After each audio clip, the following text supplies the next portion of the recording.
And I listened to another podcast that you gave, and you talked about the fact that Masa San was to you primarily an operator more than an investor. And a lot of listeners to this podcast are COOs, people who are day to day in organizations. Can you talk to us a little bit about how he got his hands, and you as well, I'm sure, got your hands on the businesses that you acquired, and what were some of the more effective transformations that you saw and took part in? Yeah, sure. I mean, just to tweak that statement you made, he wasn't only an operator. I think the point I was making is people get that he's a visionary. So I think that visionary sort of living in the future is what really sets him apart. But what he also is, which is not something he gets credit for, is being a great operator. And just to give you a couple of examples, and both of which I do talk about in my book, actually, probably one more than the other. One is buying out Vodafone Japan, which is a company that was literally bleeding money when he bought it. In fact, it was such a horrible business. Vodafone actually lent Masa money to take it off their hands, to lend him $6 billion vendor financing, right?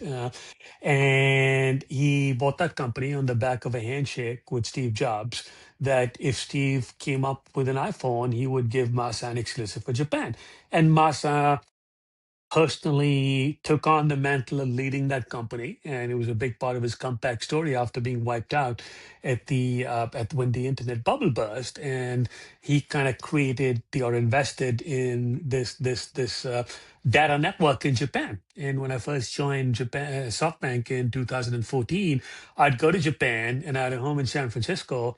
And I'd look at broadband download speeds in San Francisco in my broadband cable network at home.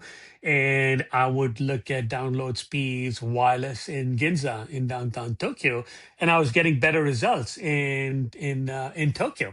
And so again, kind of investing in that, arguably over investing, certainly investing ahead of demand, predicting that smartphones would completely revolutionize the demand for wireless data, kind of that's what drove that transformation. He's done that again, or he did that again with Arm, which is a British company that he bought in 2017 and 2016 rather.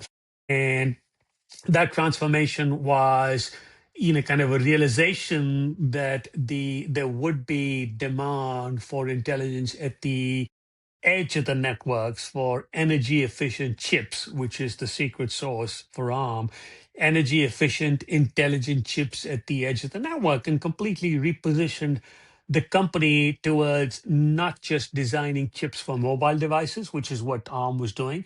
That was almost its 100% of its business when we bought the company, to designing chips that could be intelligent chips that could be at the edge of the network in autonomous cars, in robots, IoT. etc. Yeah. Right? And IoT, exactly.